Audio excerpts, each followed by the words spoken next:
কোচবিহার থেকে দণ্ডি কেটে কলকাতার দক্ষিণেশ্বর কালীমন্দিরে চলেছেন এক মায়ের ভক্ত। শুক্রবার সেই ভক্তের সঙ্গে সাক্ষাৎ হল উত্তর দিনাজপুর জেলার করণদিঘিতে।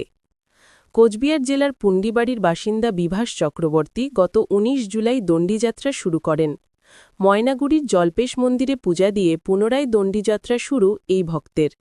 সকলের মঙ্গল কামনাতে তার এই যাত্রা বলে জানা গেছে।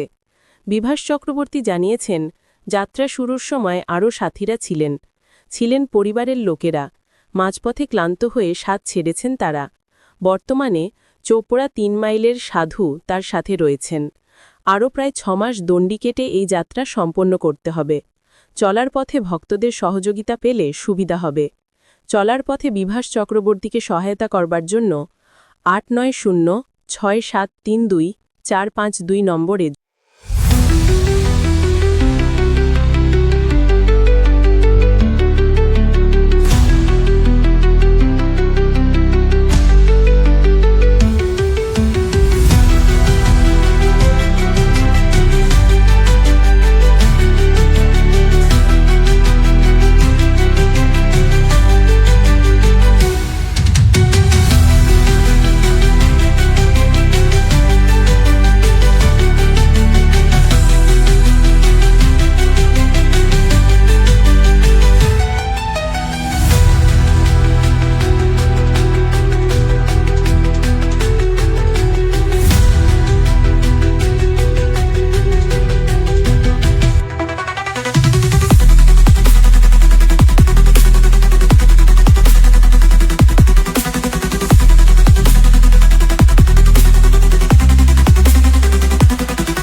নিবাস চক্রবর্তী, বাড়ি বাড়ি কোচবিহারের কুন্ডিবাড়ি, হাজারপাড় ঘোড়ামাঠ গ্রামের নাম।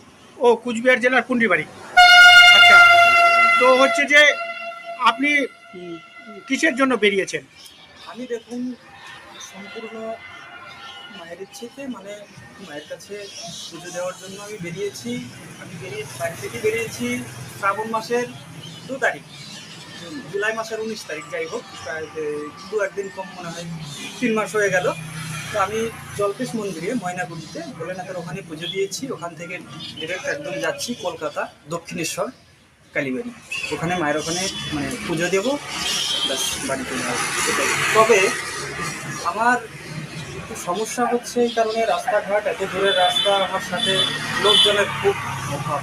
আমি সবার কাছে একটা অনুরোধ করব, আমার সহযোগিতা একটু রাস্তায় যাতে সাপোর্ট করে। আমার বাড়ি সেই কোচবিহার, অত দূরের ছেলে। আমার সাথে বর্তমানে একজন আছে, কিন্তু আমি তার ভরসা করতে পারছি না, এটাই আমি আপনাদের কাছে বলবো। কেন পারছি না, আমার পেছনে আরও মানে নানান লোক নানান সময় ছিল, একটা সাথে যে লোক যাবে সেই লোকটা নেই। এরকম কাজে লোক আমারই কথা এইভাবে কেউ যেতে চাইবে না হয়তো।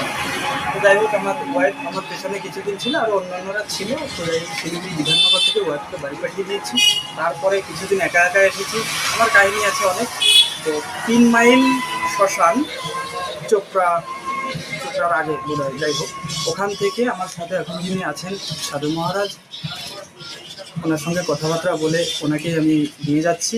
এখন আমি আছি ডালখোলা পার করে করণদিঘি বলে এটা, ভেতর দিয়ে।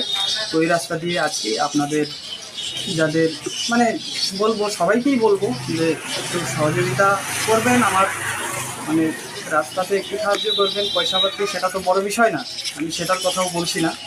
তো আপনারা একটু আসবেন, একটু আপনাকে কিভাবে সাহায্য করবে? আপনার কি কোনো যোগাযোগ নাম্বার আছে? আমার যোগাযোগ নাম্বার আছে, একটু বলে দেন, সবাই জেনে যাবে। 89062425, এটা আমার ফোনপে নাম্বার, হোয়াটসঅ্যাপ নাম্বার, সেটা দিলাম। আর এখন কথা হচ্ছে, আমি পুলিশ প্রশাসনকেও বলেছিলাম। তো আমার একটা ভুল, আমার নিজেরই ভুল। আমি যখন বাড়ি থেকে বের হয়েছি তখন আমি থানায় কোনো ডায়েরি দিয়ে আসিনি, এটা আমার বড় ভুল, এটা আমি স্বীকার করছি, কিন্তু এখন পস্তাচ্ছি। তো রাস্তায় কি আপনি মানুষের সহযোগিতা পাচ্ছেন? সহযোগিতা পাচ্ছি, মানে যাদের ইচ্ছে করছে, অনেকেই করছে, হ্যাঁ, সবাই তো করবে সেটা কোনো মানে নেই। হ্যাঁ হ্যাঁ। তো যারা করার তারা করছে। কিন্তু আমি যেটা চাইছি, আমার সঙ্গে একটু লোকজন একটু থাকুক। তা আমি চাইলে তো আর হবে না, তো মানুষের কাজকর্ম আছে, সময় আছে। তো যাই হোক, তার ভেতর দিয়ে আমি একটু বলবো, একটু সাহায্য করতে, কারণ যে উনি আমার সঙ্গে আছেন কাকু, তো অন্য সদস্যের সাথে আমি বলতে পারছি না। এটাই আমার মাথার ভিতরে। তো লোকটা যদি চলে যায়, আমি কী করে যাবো? মানে বন্দি তো আমি একাই কাটছি। সেখানে আমি একা হলেও পৌঁছবো।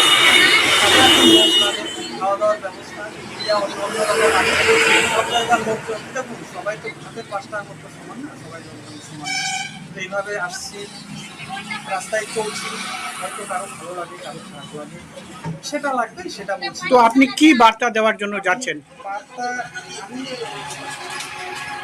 মানে কি বার্তা দেওয়ার জন্য, মানে কি বলবেন মানুষকে?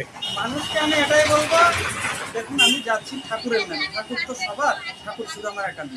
আমি যাচ্ছি, উদ্দেশ্যটা আমি একা করেছি এটাই, যে ঠাকুর তো সবার। আমি যাচ্ছি, আমি যেন ভালোভাবে সেখানে পৌঁছতে পারি, ভালোভাবে পুজো দিতে পারি। আমি আমার জন্য চাইবো, আমি মানে সকল মানুষের জন্য চাইবো, সবাই যেন সুস্থ থাকে, ভালো থাকে। ওখান থেকে ঘুরে এসে আমি যেন আবার ঘরের ছেলে ঘরে ফিরে আসতে পারি। অন্যান্য জায়গা থেকে আরও অনেকেই যাচ্ছি, তাদের উদ্দেশ্যে আমি বলবো, সবাই যেন সুস্থভাবে সবার মনোবাসনা পূর্ণ করে, আমি এটাই চাইবো। আপনারা একটু সাহায্য করবেন। হর হর মহাদেব, জয় মা কালী।